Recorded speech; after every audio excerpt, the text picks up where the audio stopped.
8 дээр нэмэх нь 7 тэнцүү хэдвэ гэдгийг олох гээд оролдоод үзье. Хэрвээ бид тоогоо 8 улаанлал мөн түүн дээрээ нэмэх нь 7 нэрс байна гэд үзвэл нийт чамд хичнээн жимс байгааг хэлээрэй. Тэгэхээр би чамайг хичээлээ бичлэгээ төр зогсоогоод өөрөө оролдоод үзээрэй гэж зөвлөх байна.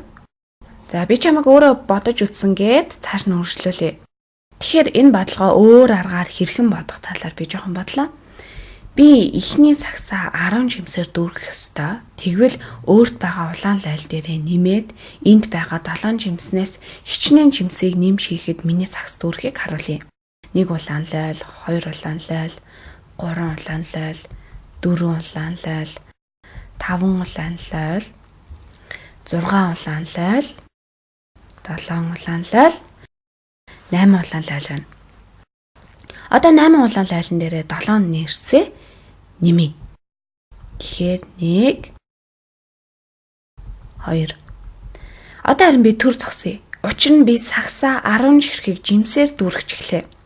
Улаан лайлнууд дээрээ би зөвхөн 2 нэрс жимсийг нэмсэн, харин надад дахиад нэмэх нэрс үлдсэн байгаа.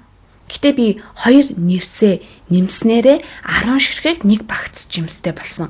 Би аль хэдийнэ 10 ширхэг жимстэй болсон. Тоонуудаа би жимсээр орлуулсан бөгөөд надад энд 10 ширхэг нэг багц жимс байна. Энд 2 оронтой тоо байх бөгөөд эхний тоо 1 болж байна. Гэхдээ би нэрс жимснүүдээ нэмж дуусаагүй байгаа. Би зөвхөн 2-ыг л нэмсэн. Одоо харин 5 дахь нь 6 7 нэрс. Өмнө нь хэлсэнчлэн би энд байгаа жимснүүдээс 10 ширхгийг нь нэг багц болгосон бөгөөд энд нэг багц жимсний маань тоо байна. Хариун 2 оронтой тоо байх бөгөөд эхний орон буюу эхний тоо нь 1 буюу 10-ын ор юм. Энэ 1 10-т маань энд байгаа нэг багц жимс юм. Мөн би дахиад хичнээн жимс нэмэх үлдсэн бэ. Надад дахиад 5 нэгж байна. Тэгвэл бидэнд 1 10-т мөн 5 нэгж байна. 8 дээр 7-г нэмбэл хэдвэ? Хариу нь 15 гарч байна. Мөн 15-ыг тайлбарлах өөр нэг аргыг санацгаая. 15 гэдэг бол 15 нь 1 10-т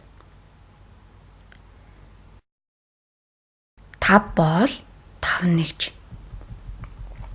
Өөрөөр хэлбэл 1 10-т гэдэг маань 10 бөгөөд 5 нэгж гэдэг маань 5 гэсэн үг.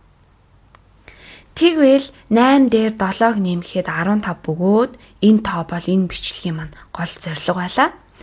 Хариу гарсан тоо маань ямар утга учиртай вэ? 15 гэдгийг 1 10-т дээр нэмэх нь 5 нэгж гэдэгтэй яг ижилхэн юм.